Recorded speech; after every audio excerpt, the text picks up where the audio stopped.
Hi, I'm Joseph Estrada, the founder of Legacy Society.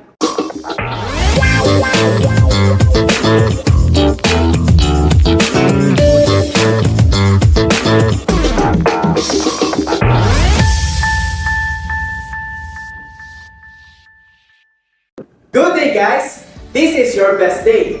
Bakit? Kasi ituturo ko na kung ano yung sikreto ng mga mayayaman kung bakit pa sila yung mayaman. But wait, gusto ko lang i-share sa iyo. Are you familiar with Robert Kiyosaki and his famous cash flow quadrant? Dito ko mas naiintindihan na kaya pala kahit anong sipag ang gawin ko, is kulang pa rin. That's why the first quadrant is E, stand for employee. Naniniwala ako maraming Pilipino sobrang sipag. Sabi nga nila, working hard but underpaid.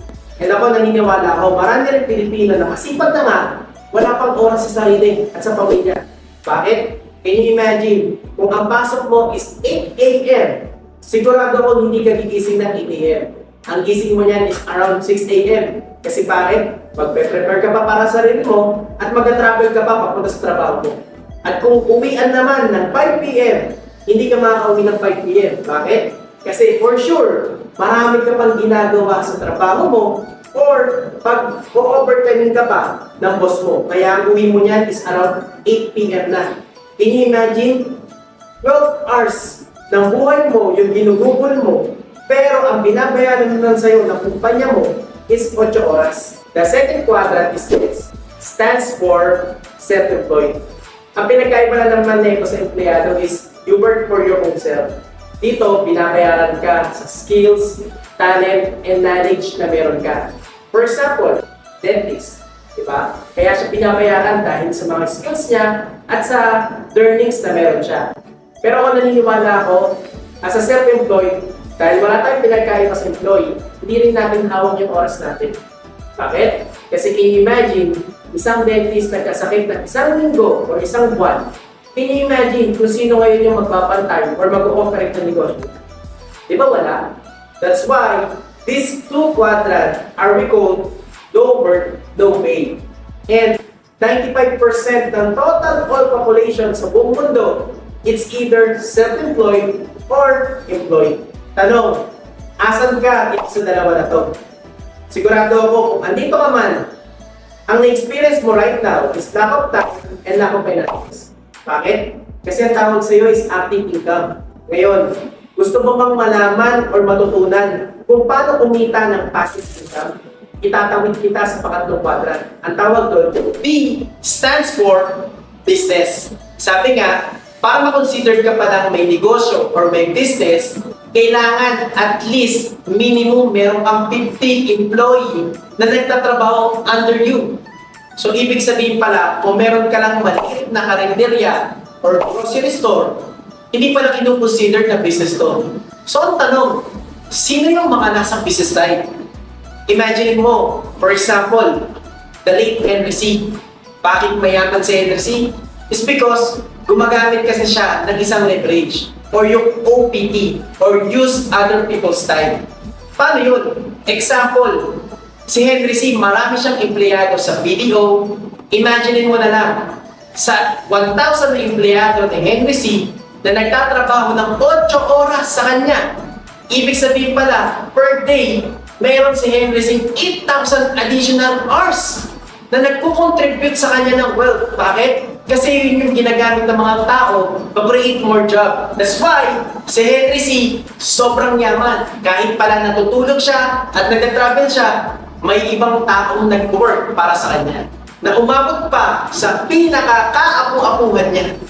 The last quadrant is I, or investor. Ito yung mga taong magaling gumamit ng pera. Kumikita sila through interest and dividend. Ang quote nga nila is, money work for them. And you know what? 95% ng total population ng buong mundo, it's either nasa employee or self-employed. While the remaining 5% is nasa business or investor. And alam mo ba, kapag nasa 95% ka pala or nasa employee ka or self-employed, ang nilook forward mo pala is yung tinatawag na security. Pero kung nasa 5% ka naman, or nasa B side ka, or investor side ka, ang nilook forward mo is yung tinatawag na freedom. Ngayon ang tanong, ano yung difference ng security and freedom? For example, Saturday, gusto mong i-treat yung pamilya mo, lumabas kayo, pumunta kayo sa isang maganda at malaking restaurant. Pagpasok mo, pinasis ka ng waiter, pinaupo ka, at binigay sa iyo menu. Ngayon ang tanong, kapatid, ano yung unang-unang titignan mo? Iba yung presyo? Kasi bakit? Iisipin mo kung kasya pa ba yung budget, pinsenas or katapusan. Alam mo ang tawag ko dyan? Security. Pero yung negosyante, pumunta ng same restaurant katulad mo. Pagpasok niya, inassist siya ng waiter. Pinaupo, binigyan ng menu. Ang tanong, anong unang titignan? Diba kung ano yung masarap? Ang tawag dyan is freedom. Another example, pumunta ka ng mall. Gusto mong i-reward yung sarili mo. Nakita ka ng sapatos or bag. Pero nung nakita mo yung presyo is 25,000. Ang tanong, bibilin mo ba? Diba hindi? Kasi isipin mo na naman kung may matitira pa ba sa budget mo. Kung mayayaman, pumunta sa same store at nakita yung gusto mong bilhin. Ang tanong, kaya nilang bilhin? For sure, yes. Kasi bakit? They have money. Diba? In short, meron silang freedom. And right now, ang tanong, saan mo gusto mapunta? Sa security or freedom? For sure sa freedom, tama? Ngayon ang tanong ulit, nasan ka ba right now? Baka nasa first and second quadrant ka. But don't worry, pakinggan mo lang yung ituturo ko sa'yo at unti-unti kitang dadali sa pangatlo at pang-apat na quadrant. Ngayon, ituturo ko na kung paano ka mabilis makakapunta from active income to passive income para ma-experience mo na yung tinatawag na time and financial freedom. Pamilyar ka ba sa Lazada, Shopee, or even Amazon? And kahit ka TikTok and Reels, pwede kang kumita ng pera. Yung ba napapansin, lahat ngayon nasa internet na para gumawa ng pera. Sabi nga ni Bill Gates, if your business is out of internet, your business will be out of business. Anong ibig sabihin nun? Ibig sabihin, kapag hindi mo pala na ma-maximize yung power of internet, mapag-iiwanan ka or maaaring hindi ka makasabay kung ano man yung transition na nangyayari right now. That's why, i-maximize mo yung power of internet, which is e-commerce. Good news! Hindi mo na kailangan ng IT consultation, coaching and planning, logistic, and even products. Company na yung mag-iisip niyan para sa'yo. At hindi mo na rin syempre kailangan ng 1 million para simulan itong negosyo na to. At nasabi ko kanina, kasama na. Yes, kasama na lahat. Connected kami sa stable at malaking company here in the Philippines, and that is Royal Business Club. Royal Business Club is a 100% Filipino company. Ang may-ari po nito si Ricardo S. Castañeda, our chairman. And syempre, ang anak niya na si Sir Eric Castañeda, our Vice President.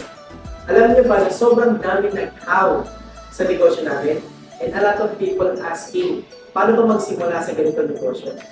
And once na may mag-how sa'yo, and you will present this business, don't worry, we will give you the script and tools para mas mapadali yung trabaho. And once they join, you will earn money. At dito na papasok yung tinatawag na leveraging program. Hanggang ngayon, nakikinig ka pa rin sa amin right now. And for sure, na-inspire ka. For sure, kahit pa paano, yung mga dati mong pangarap na buhay na. And sigurado ako na baka ito na rin yung matagal mo ng pinagdarasal. Once upon a time, nakita ko lang din naman itong opportunity na ito. Pinag-pray ko lang din siya, kapatid. Dumating na lang din sa point na pinag-pray ko yung ganito opportunity. Kasi bakit? Alam ko sa sarili ko na sobrang sipag ko naman tao. Kahit sa ibang bansa, narabaho ko yan. Kahit wala pa akong kakilala experience, sinubukan ko yun. Nagtrabaho ko dati sa hotel, naglinis ng toilet, at nag-ayos ng ilang kwarto sa hotel. And sa sobrang sipag ko, even yung overtime ng mga kasama ko, kinukuha ko para makaipon lang at makauwi sa Pilipinas na may natunda. Pero doon ko napatunayan na hindi pala sapat yung sipag at tiyaga. Hindi pala sapat na magaling ka na. Hindi pala sapat na important mo na. ang kailangan pala talaga is nasa tamang opportunity ka or nasa tamang vehicle ka para makuha mo yung pangarap mo. Especially kung nasa Pilipinas ka na nagtatrabaho. Naniniwala ako na you deserve more, kapatid. Naniniwala ako na marami pang pwedeng mangyari sa'yo right now. Kaya naniniwala ako na nakikita mo kung ano yung galing mo, kung ano yung sipag mo, at kung ano pa yung kayang ilabas mo. Kaya sigurado ako sa ginagawa mo ngayon, hindi enough yung return kung ano man yung ginagawa mong effort. Kung hindi pa yan yung buhay na gusto mo, kung hindi pa yan yung bahay na pangarap mo, kung hindi pa yan yung sasakyan na gusto mo na i-drive, kapatid, gawin mo to. And kapatid, yung tinatanong mo ko na gusto mo naman gawin to negosyo na to, pero ang sabi mo, pag-iipunan mo. Para sa akin, huwag mo ng pag-ipunan. Kasi ilang taon namang wala kang ipon.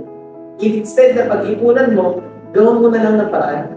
And once you join, don't worry. Kami yung tutulong at magbabackup sa'yo. From the beginning until ma-achieve mo, unti-unti yung mga pangarap.